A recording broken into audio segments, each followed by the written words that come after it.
warahmatullahi wabarakatuh. Waalaikumsalam warahmatullahi wabarakatuh. Apa kabar anak-anak Ibu? Alhamdulillah. Masih semangat belajar? Masih. Luar biasa. Sekarang biar tambah semangat, nanti kita Ibu bilang semangat luar biasa. Ibu ulang ya. 1, 2, 3. Semangat luar biasa. Sekali lagi. Semangat luar biasa. Bagus ya. Nah, dengarkan nak, untuk hari ini kita akan belajar tentang proses berdiri Turki Utsmani. Terus materi yang kedua itu adalah tentang periodisasi Turki Utsmani, ya. Nah, ada yang tahu sejarah berdiri Turki Utsmaninya, nak? Ada yang tahu sejarah berdiri Turki Utsmani? Silakan, siapa namanya sayang? Perkenalkan, nama saya Zaskia Sasi Rahmawati, ingin menjelaskan tentang sejarah berdirinya Turki Utsmani. Turki Utsmani merupakan kerajaan yang berada di Turki Barat dengan raja yang bernama Sulaiman Shah. Lalu Turki Barat diserang oleh pasukan Mongolia yang dipimpin oleh Raja Genghis Khan. Lalu Sulaiman Shah mengajak pasukannya untuk pergi dari Turki Barat. Dan Sulaiman Shah wafat pada saat menyeberangi Sungai Efrat dikarenakan datangnya banjir besar. Sekian, terima kasih. Iya, bagus ya. Sekarang yang tahu ada berapa periode Turki Utsmani? Ayo nak, ada berapa? Ada berapa periode Turki Utsmani? Ada berapa periode Turki Utsmani, nak? Ada yang tahu? Ada berapa? Siapa yang mau menyebutkan? Tinggal sebutkan, silakan kan. Siapa namanya? Nama saya periode Turki Utsmani tepatnya 5 periode. Nah, itu nanti yang akan kita bahas ya. Yang pertama adalah sejarah berdiri dan yang kedua adalah periodisasi Turki Utsmani. Nah, minggu kemarin kita sudah membagi kelompok menjadi 5 kelompok sesuai dengan periodenya. Ya, sekarang sebelum memulai kita lihat dulu PPT-nya atau video pembelajarannya yang akan kita bahas hari ini.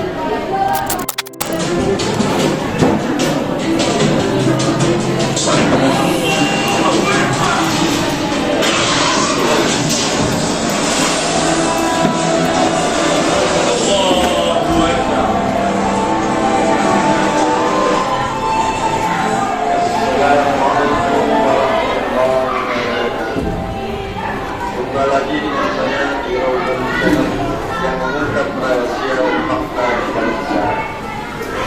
Dalam kesempatan kali ini kita akan membahas Daulat Turki Utsmani Ottoman Empire. Topik kali ini juga tidak kalah menarik.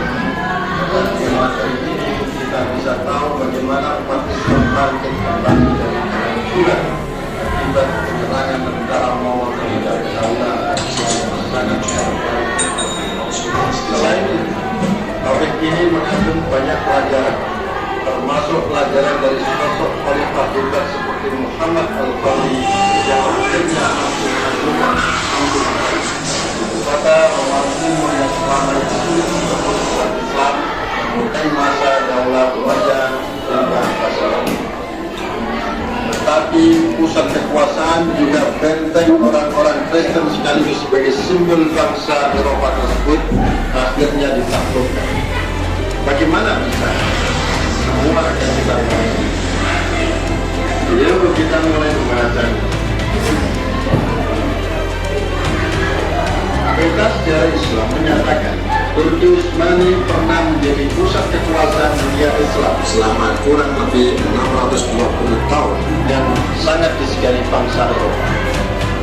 Daulah Utsmani merupakan daulah Islam terbesar dan paling kuat yang pernah ada dalam sejarah dunia Islam. Pada masa pemerintahan Sultan Murad III, Turki Utsmani menguasai 3 benua, mulai Asia, Afrika, hingga sebagian Eropa. Sebuah daulah penguasa dunia yang tidak pernah bisa ditiru oleh bangsa Eropa sekalipun. Tetapi kenapa Islam sekarang terpuruk? Itulah yang jadi pertanyaan kita untuk direnungkan bersama. Daulah Utsmani dalam perjalanannya memang mengalami pasang surut sebagaimana kekuasaan politik lain. Hanya saja perjalanan sejarah Turki Utsmani punya banyak alasan penting. Di antaranya karena daulah ini dianggap sebagai daulah Islam yang terakhir dan terpanjang umur kekuasaan. Yang menarik, lahirnya daulah Utsmani menjadi penguasa dunia ternyata berangkat dari Pancasila. Ini yang kita kenal sebagai Pancasila melawan Islam. Tentu ini menjadi pelajaran berharga untuk diketahui secara betul bagi generasi Muslim biar tidak gampang menyerah dalam menghadapi kesulitan hidup awal. Untuk bisa tahu bagaimana kebesaran Turki Utsmani, termasuk siapa-siapa khalifahnya, yuk kita bahas dari latar belakangnya. Sekedar diketahui, daulah Utsmani berasal dari salah satu suku di Turki Barat, suku Kayi, yang mendiami wilayah Turkistan. Wilayah ini kala itu ikut ditindas bangsa Mongol pimpinan Genghis Khan saat menyerang daulah Abbasiyah. Bukan hanya Baghdad sebagai ibu kota daulah Abbasiyah yang dihancurkan, wilayah Islam lain juga diserang secara barbarik oleh bangsa Mongol, termasuk daerah yang didiami suku Kayi pimpinan Sulaiman Shah di Turkistan. Merasa terancam, Sulaiman Shah sebagai pimpinan suku Kayi meminta perlindungan penguasa Transoksania Jalaluddin Mungurbiti bin Khawarizmi. Tetapi Transoksania juga akhirnya ikut diserang tentara Mongol. Sulaiman memimpin sukunya mengungsi ke wilayah Kurdistan dan Azerbaijan. Namun dalam usahanya memasuki wilayah Sham terhalang bentangan sungai Efrat yang sangat luas. Pada saat menyeberangi sungai, datang banjir hingga terbawa arus dan akibat Sulaiman empat anaknya, yakni Sangkurtaki, Togdai, Ertugrul, dan Ganda, yang ikut rombongan berhijrah atas meninggal bapak. Pasca sang pemimpin wafat, rombongan terpecah menjadi 2 kelompok. 2 putranya, yakni Sangkurtaki dan Togdai, menginginkan kembali ke daerah asal. Tetapi 2 saudara yang lainnya, yakni Ertugrul dan Ganda, bersama 400 kepala keluarga otot melanjutkan perjalanan ke wilayah utara Anatolia, wilayah kekuasaan Saljuk Rum pimpinan Sultan Alauddin Shah. Dalam perjalanan, Ertugrul, putra ketiga dari Sulaiman Shah, dianggap menjadi pemimpin baru hingga akhirnya mereka menetap di Anatolia. Ketika terjadi pertempuran antara pasukan Saljuk Rum dengan pasukan Bizantium Romawi, Ertugrul dan pengikutnya membantu pasukan Alauddin I dan menang. Atas bantuannya, Alauddin I berterima kasih dan memberi hadiah kepada Ertugrul dan kelompoknya berupa daerah di pegunungan Armenia dan lembah Sakta di sepanjang sungai Sakarya. Ertugrul dan pasukannya mendapat tugas lagi dari Alauddin I menaklukkan daerah pesisir Laut Hitam ke Bursa hingga ke Eskiseh. Prestasi yang ditorehkan Ertugrul dan pasukannya membuat sang sultan senang, bahkan memberi gelar pasukannya sebagai Muqaddam Sultan, tentara pelopor sultan. Sedang Ertugrul sendiri diberi gelar Sultan Oki, kening sultan. Di tengah namanya meroket, Ertugrul meninggal dunia dunia pada tahun 1288 Masehi. Posisinya digantikan oleh putranya bernama Utsman. Prestasi Utsman pun tidak kalah dengan bapaknya. Bahkan Alauddin I memberi gelar baik pada Utsman karena kesetiaannya kepada Sultan. Bukan hanya itu, Utsman juga diberi daerah lebih luas serta dapat memakai mata uang sendiri. Bahkan namanya juga disebut dalam setiap khutbah Jumat. Pada tahun 1299 Masehi, tentara Mongol pimpinan Raja Khan menyerang Seljuk, tapi serangan itu bisa digagalkan. Tidak berapa lama dari peristiwa itu, Sultan Alauddin I meninggal dunia. Sementara Sultan Alauddin I sendiri tidak memiliki putra sebagai penggantinya. Akhirnya terjadi kekosongan kekuasaan pada kerajaan Saljuk Rum.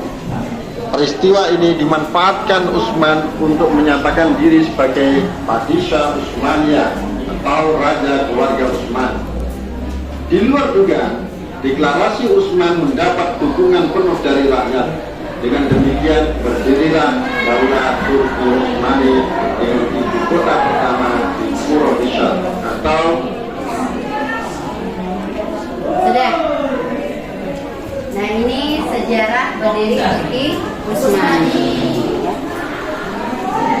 Nah, jadi untuk pelajaran hari ini ada dua tujuan pembelajaran kita. Yang pertama ini adalah kalian mampu menceritakan sejarah berdiri Turki Utsmani. Terus yang kedua, nanti kalian mampu menguraikan periodisasi Turki Utsmani yang ada 5 tadi ya. Nah, terus tugas kalian hari ini kalian buat peta konsepnya berdasarkan periode ya. Kelompok 1 berarti periode 1, kedua berarti periode kedua, dan seterusnya sampai ke periode ke-5. Ibu kasih waktu 15 menit ya, ya. Silakan dikerjakan. Nanti dipresentasikan satu orang aja nak. Satu orang presentasikan ke depan hasil dari peta konsep kalian. Paham? Silakan kerjakan.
kami buat tadi.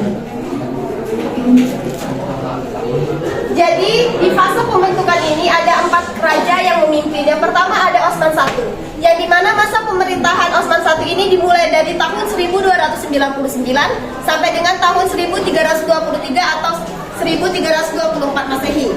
Yang kedua ada Sultan Orkan, yang dimana masa pemerintahannya dimulai dari tahun 1326 sampai dengan 1362 Masehi.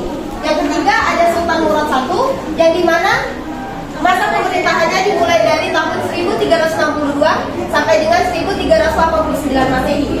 Dan yang terakhir adalah Sultan Bayazid I, yang dimana masa pemerintahannya dimulai dari tahun 1389 sampai dengan tahun 1402 Masehi.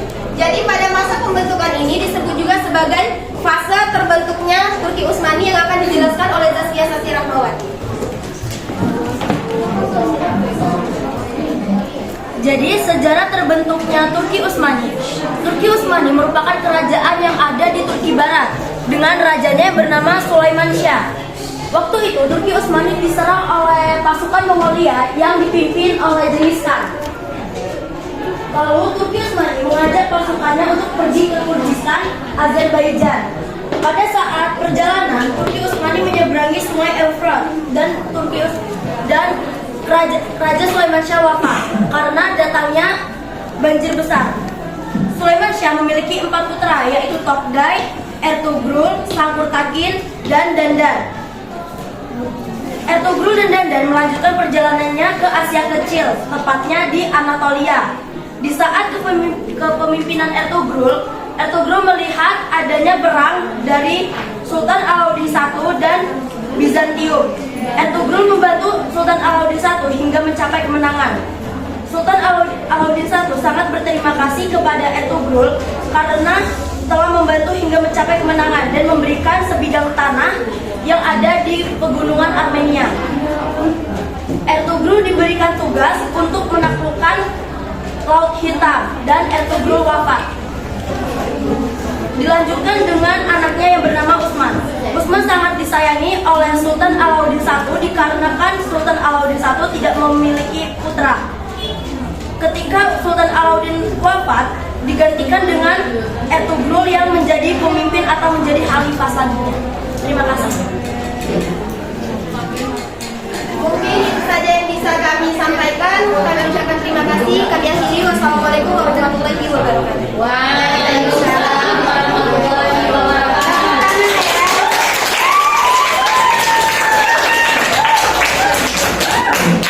Dengan kelompok 2. Silakan kelompok 2 mempresentasikan hasil diskusinya.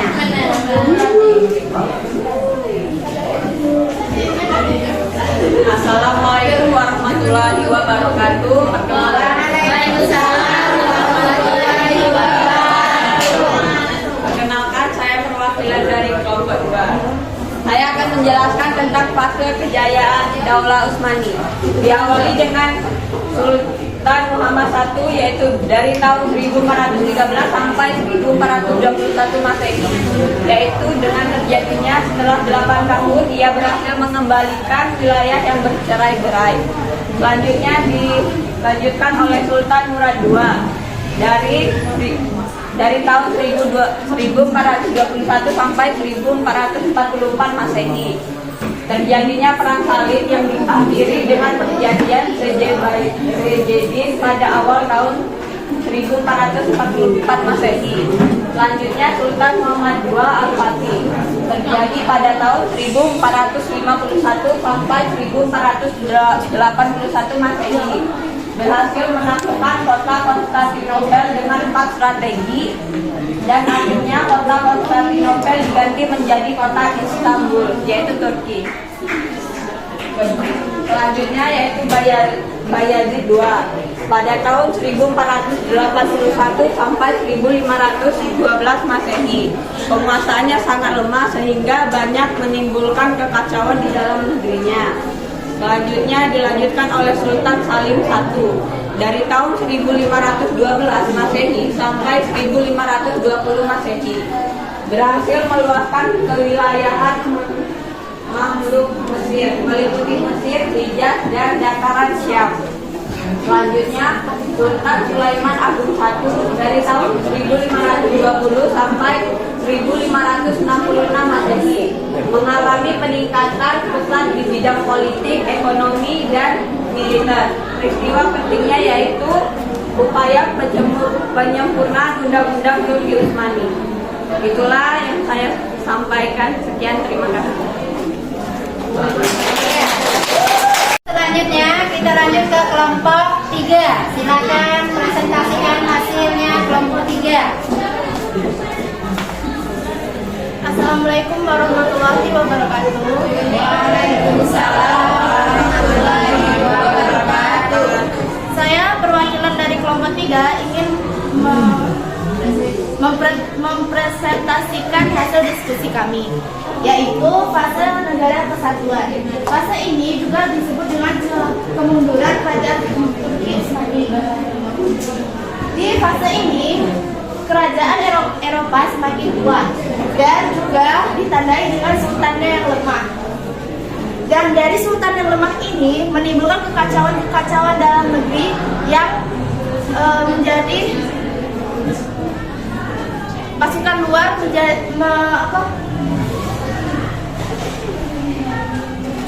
kekacauan dalam negeri, yaitu pasukan luar menyerang kerajaan Utsmani, yaitu pasukan Indonesia dan ancaman pihak kerajaan Eropa yang menyebabkan sultan-sultan tidak dapat mempertahankan kebesaran wilayah dan gengsi Turki Utsmani seperti sedia kala. Dalam fase kemunduran ini, sultan-sultan yang menjadi pemimpin di fase ini ada 11. Jadi itu saja yang dapat saya sampaikan. Saya akhiri. Wassalamualaikum warahmatullahi wabarakatuh. Waalaikumsalam.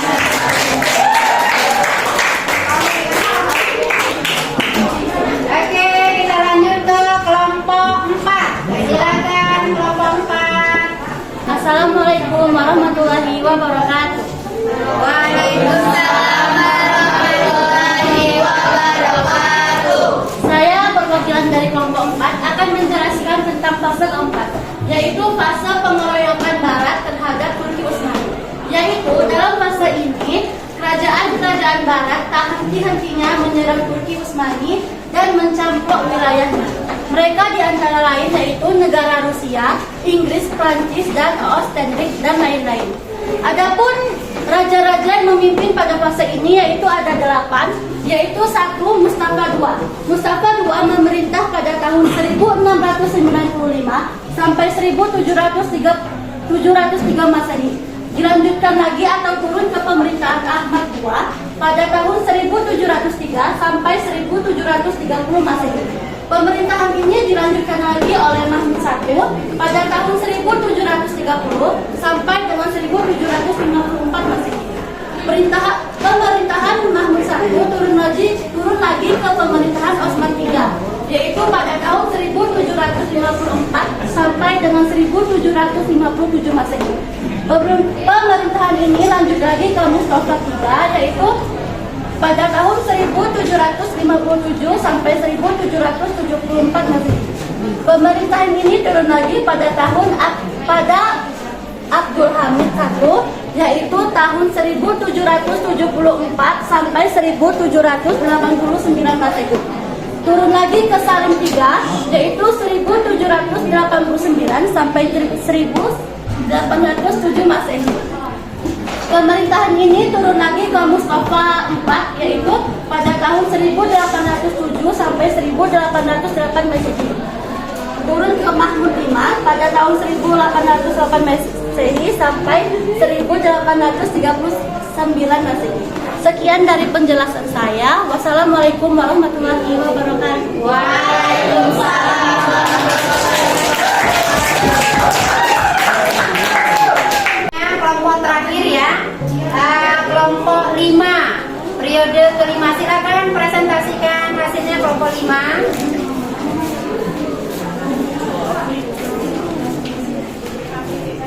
Assalamualaikum warahmatullahi wabarakatuh. Waalaikumsalam warahmatullahi wabarakatuh. Saya dari kelompok 5 akan mempresentasikan mempresentasikan tentang fase pemerintahan Barat terhadap Turki Utsmani. Fase tersebut terdapat raja-raja yang memimpin. Dan raja pertama yaitu Abdul Majid I yang masa pemerintahannya dari 1839 sampai 1861 Masehi. Dilanjutkan dengan raja kedua yang bernama Abdul Aziz yang bikin masa pemerintahannya pada 1861 sampai 1876 Masehi. Dan raja ketiga yaitu Murad V, pemerintahannya dari 1876 sampai 1876 Masehi. Dan raja keempat yang bernama Abdul Hamid II, masa pemerintahannya 1876 Masehi sampai 1909 Masehi. Dan raja kelima yang bernama Muhammad V, masa pemerintahannya dari 1909 sampai 1918 Masehi. Dan raja terakhir yang bernama Muhammad VI 1918 sampai 1922 Masehi. Itu adalah raja-raja yang memimpin pada fase kemerdekaan Barat Turki Utsmani. Sekian presentasi dari saya. Wassalamualaikum warahmatullahi wabarakatuh.